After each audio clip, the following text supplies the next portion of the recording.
of people. What is this? Anyone? Just raise hand if you like to answer. Yes, Patricia. Culture po, ma'am. Yes, very good. It's culture, okay? And that is how we define culture. It's a way of life that they accept without thinking. In other words, culture is composed of your beliefs, your ideologies, your opinions, your point of view towards something, okay? So that's culture. And your culture, it depends on you, okay? Your culture is within you also.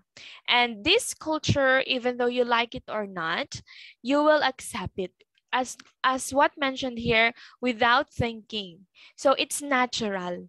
Whether you like it or not, you will accumulate this culture based on where are you from. So culture, we have different culture, right? We have cultural differences. So each of us have different culture, and this culture is within our personality, or it affects our personality. Okay, next one, let us see. Okay, communicating with another person or group of people coming from a background or community who does not share your beliefs, tradition, symbolism, or culture or values. What is this? Meaning to say you communicate with someone who has different culture. Yes, Berthold. Intercultural. Yes, very good. It's intercultural communication. So when we say it means you are communicating or interacting with someone who has different culture. And if someone has different culture, meaning to say he or she has different background or community, okay? He or she also has different beliefs, tradition, symbolism, and values. Okay, so that is what we call intercultural communication. Now, that is our topic for this morning. Okay, so today we are going to talk about intercultural communication. Now, why is this important in communication process, or let's say in oral communication? It's because through intercultural communication, we were able to be unified with another person with different culture. Okay, it's not possible to communicate with someone with different culture. It's just that you have to be careful. Okay, and now let's study the different aspects of intercultural communication. Okay, let's have the first one. The first one, the first aspect is the cultural identity. So in Tagalog, this is pagkakakilanlan mo based on the culture that you have. Okay? So, hi Ariana, can you read what is cultural identity? Hello? Yes Go po. on. Yes, can you read? Culture is the sum of the beliefs, tradition, values, symbol, and practices of a group of people. Okay, In some go on. in some instances, people can tell you where you are from based on your cultural identity. Okay, that is right. And also this one, your identity based on the culture that you have. There are times that people can tell where we are from based on the culture that we have. Okay, like for example, here in Batangas City or Batangas, the cultural identity of Batangueños is that we are courageous, or we are matapang, malalakas ang loob. That is one cultural identity of Batangueños. Okay? So that is what we mean by cultural identity. Now, since we have different cultures, even it's in from country, we have different Filipinos have different culture with another country. Even though here in our country, even though we're only one, we're in only one country, we still have different cultures of different towns or cities, right? Even smallest things, even it could be your family. Your family has different culture with another family, right? So, iba-iba tayo ng culture. And because of these differences, sometimes it's hard for us to communicate, right? Say, for example, this one. This is another cultural identity of Chinese or China. The people in China are the Chinese and the Filipinos. Example, Chinese families teach children early the value of handling money well, as they want their children to focus more on business, math, and sciences. That's for Chinese. Also, it is part of their culture to be transparent when it comes to money matters, meaning to say they are very open in talking about money, in talking about business, so in talking about success, okay? While here in Filipino, or here as Filipinos. On the other hand, Filipinos shy away from talking about money, meaning to say we Filipinos, we avoid talking about money with their family as it is taboo. Money is often a topic avoided as it brings misunderstanding. So by the way, this one, the taboo, when we say taboo, it's also a cultural identity, okay? Taboo, it's like a culture of Filipinos where when that word or when a word is mentioned, they believe that it will be seen by other people as bad. Okay, so that is what we mean by taboo. So we Filipinos, we really avoid talking about money, right? It's because it brings misunderstanding, not only money, okay? Most especially land, lupa, right?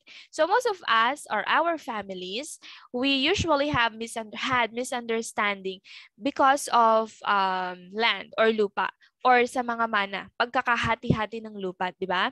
So there are times na nagkakagalit-galit talaga ang bawat family because of possessions, mga ari-arian, money, or it could be the land. Okay, so that is an example of cultural differences from Chinese people to Filipinos. Okay, so it's like they're opposite, and that is an example of cultural identity.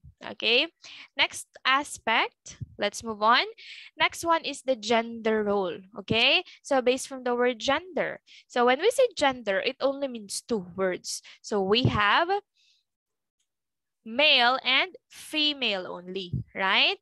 So let us see what is a gender role.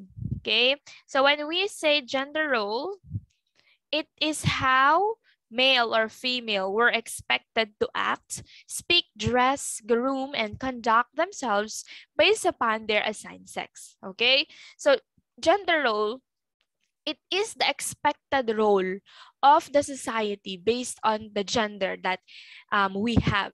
Okay, say for example, in the part of male, what is the gender role of male? So ang expectation sa female pala, girls and women are generally expected to dress in typically feminine. So meaning to say, ang mga babae daw should, based on gender role, should dress yung mga pangbabaeng suot, di ba? But not all females are like that.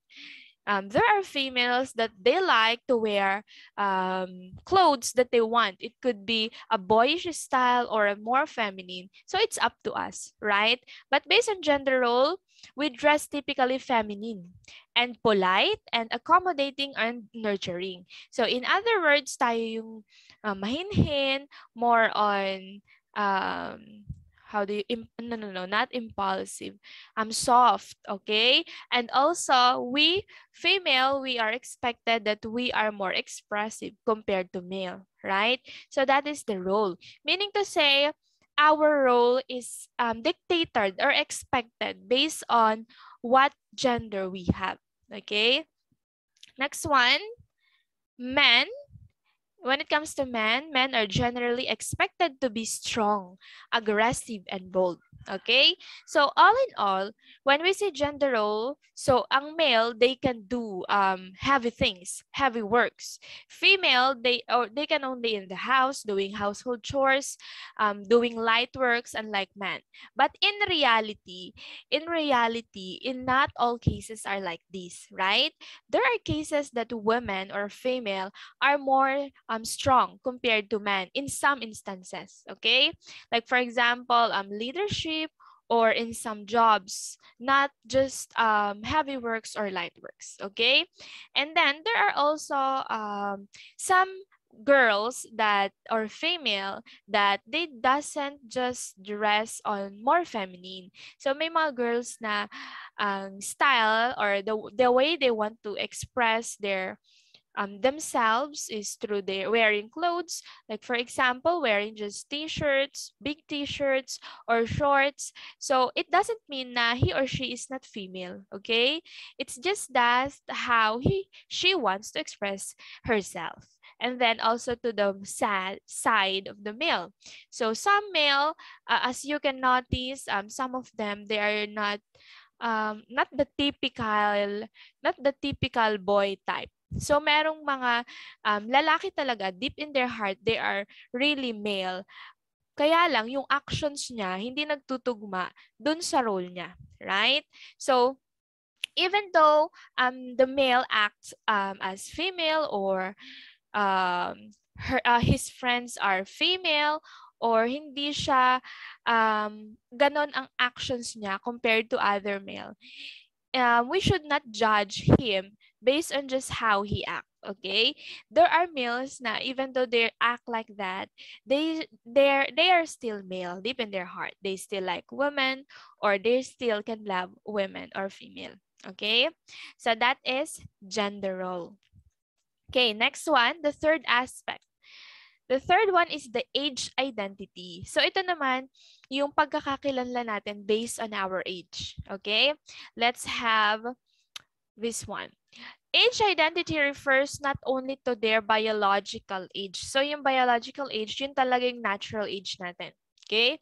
But it is also about how they think and feel about themselves as they age. Okay? Next one. Age identity influences one's self-image, language use, personality, attitude, and communication with others. So for example, when we look at age identity, more teenagers, they are identified as they are more impulsive, they are immature, right? Ganun yung pagtingin sa mga teenagers. While yung namang mga old age, yung mga matatanda na, they were identified as they're weak, slow, di ba? So that is an example of age identity. You are identified by your age, okay? Like for example, your age belongs to teenagers. So meaning to say, you are immature, you're impulsive. And then pag naman you're old, matanda ka na. So you're identified as you're slow, you cannot work anymore. So things like that. But in reality, we're going to go back to reality again. We should not be identified just based on our age. Like for example, not all teenagers, they're immature or more impulsive. Some of the teenagers are also mature. The way they handle life, they handle relationship, they handle things. So they're mature the way they think. Okay? While in another scenario naman, sa mga old age, not all of them, they are mahina, they are weak, they are slow, or they cannot do some works or jobs, right? So meron pa rin talagang mga old ages, or those who belong to old ages, they're still strong and they can still do some things, okay?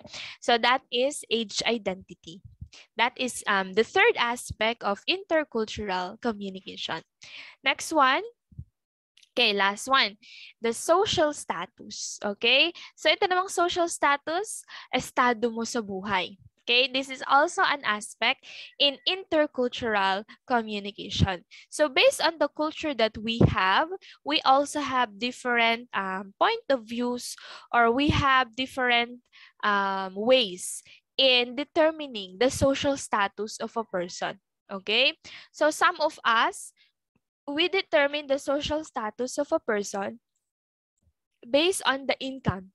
Okay, so yung how high or how low your income. Okay, that is some of the cultures, or how some of the cultures determine the social status of a person through the income. Aside from that, titles. Okay, so example ng titles are doctors, engineers, attorneys, or it could be mayor, our politicians, mayor, congresswoman, congressman. So those are the titles. Okay, so titles we determine by social status, because most especially if your job title is you're a doctor, right, or engineer. So some of us, or most of us, will think that they belong to high status, okay, because they have high income also. Okay, next one, possessions. So when we say possessions in Tagalog, it's mga ari-arian. Okay? So we determine the social status based on the possessions, based on the how wide, or how many land do we own. Houses, it could be cars, or mga hayupan, the animals that you have. So those belong to possessions. That also determine the social status of a person. And then another thing is the speaking English. Okay? So most especially before, most of us think that those people who can speak English, they belong to higher status, right? So most of us will think, ay mayaman to, or nasa middle class to, right? Most especially before. Even me, based on my experience. So before, when I was young, I will think that those of my classmates who are speaking English, or even not fluent English, even Taglish, I always think that they are rich before. But now, since I'm getting older, and then I gain more experiences in life, I realize things also, that not all people who can speak English are rich, or not all people who can speak English are knowledgeable. Okay? Or sila yung mga taong nakapagtapos. Not all of them are, or they have the capability to speak English. Okay? So right now, or before, we determine by just speaking English. But now, since we are more open in reality because of media, we do not see it as like that anymore. Okay, so that's social status. And also, I want you to remember that whenever you are communicating, social status of a person should not affect how you communicate to the person. Okay, not because he or she is rich, not because mayaman to or mataas ang estado nito sa buhay, you will give more respect to that person. Okay? So you should give respect to the person, or to each person equally. Okay? Regardless of their social status in life, regardless of their income, their titles, their possessions. So you should give respect equally. Okay? So there are times na they said that those person who is rich or may pinag-aralan, they do not have much respect to those people who are lower than them, right? So if you experience those persons like that and you encounter them, so just ignore them, okay? And don't just, ay, yan, 10 minutes na lang. Okay, so let's move on. Next one. Okay, the last aspect of intercultural communication is religion. Okay, the religious identity. Wait, thank you. So let's have religious identity. Religious identity is when someone sees themselves as a member of a religious group and may be active or inactive in practicing their rituals or customs. Religious identity, it meaning to say you are identified based on your religion. So for example, if you are, ano ba yan? Iglesia. If you're iglesia, Iglesia compared to Catholic. So, ma-identify mo if a person is an Iglesian if because Iglesians, they usually wear long dresses, right? And also in Iglesians, I think, but I'm not sure, in their churches, the girls or the women are separated to men, even though they're married. Separated yung seats nila inside the church. Okay? So that is religious identity. While in Catholic naman, it's opposite. So it's mixed. It's not separated between man or woman, or some of the churches, they still accept any clothes or any dresses that they like to wear. Okay? So that is another example of religious identity. Okay, those are the aspects of intercultural communication. Okay, so first one, we have cultural identity. Second one, we have gender role. Third one is age identity. And then fourth one is religious identity. Okay, next one. Okay, why is it important to learn more about cross-cultural communication? So let me ask you, section 70. Why do you think it's important? When we say cross-cultural, it also means intercultural communication. Why do you think it's important to learn more about this type of communication? Anyone? Why do you think it's important to learn? Anyone? Any ideas?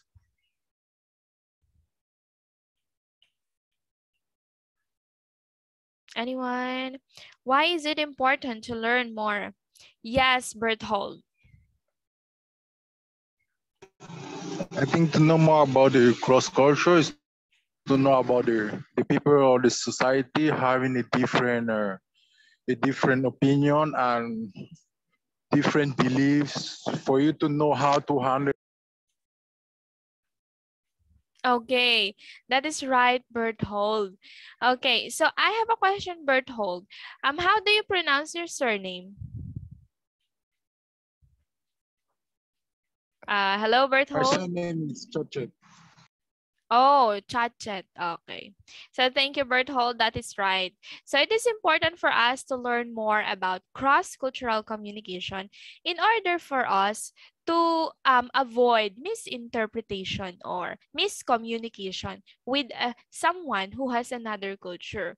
And in order for us to have a smooth way in communication with them to avoid misunderstanding. Okay? That's why it's important to us to consider cross-cultural communication or to learn more about. And aside from that, through cross-cultural communication, we will also have some knowledge regarding the culture of another country, culture of another city or town, culture of another place. Okay? Learning culture of different areas is interesting. Okay? So, through this type of communication, we will gain more knowledge, okay, about some activities of other culture. Okay, so another thing, um, it's to be able to communicate with another person from another country, religion, social status, and gender. It means to be able to have a smooth and harmonious relationship. So just like what I've told you, because of cross-cultural communication, we were able to be unified. Okay, so even though we belong to different countries, because of cross-cultural communication, we can communicate and we are unified with one another. Okay, so next one, let's study the problems in intercultural communication. Because we have different cultures, we cannot avoid some problems regarding this type of communication. Okay, so let's study what are those. Okay, first, ethnocentrism. So who among you have any ideas? What do you think is ethnocentrism? Anyone? What is ethnocentrism? Anyone? Eto, you're so quiet. Sige, I'll call. Brian. Ay, sige. Nagre-raise yata ng hand si Berthold. Okay, wait lang. Okay, Berthold, do you want to answer? I think mom is about ethnicity. So people from different places and having different cultures. Okay, you have a point, Berthold. You're so active today. Okay, so ethnocentrism came from the word first ethnos. When we say ethnos, it means nation.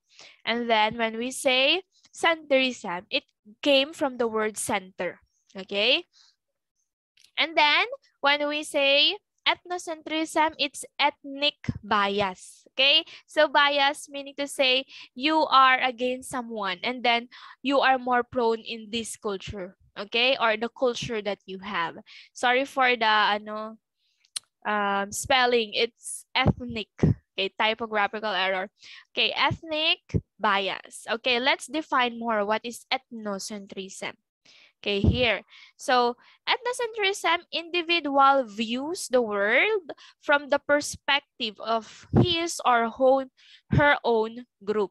Okay, so meaning to say, if you belong to this culture, you are but how do you call this? You see other culture as weak or as more downgraded compared to your culture. Okay, so establishing the in-group as archetypal and rating all the other groups with reference to this ideal. Okay, so you see the other culture based on the culture that you have, based on your understanding to your culture. Next one. Okay, so some of the researchers, they defined ethnocentrism as a tunnel vision. When we say tunnel vision, di ba when you see tunnel, you cannot see the totality of the tunnel. You can only see the end of it, right? So that means it's tunnel vision. Another thing, when we say ethnocentrism, it's judging other groups according to the preference of the group they belong, in which often leads to assertion of the inherent inferiority of other groups. Okay? So meaning to say inferior yung ibang groups compared to you. Okay? So that is ethnocentrism. And because of that, because you see other group or other culture as inferior or weak compared to you, so that's why you tend to judge and not communicate or misinterpret those groups that belong with other culture. Okay, so anyway, before we continue, we are less than 1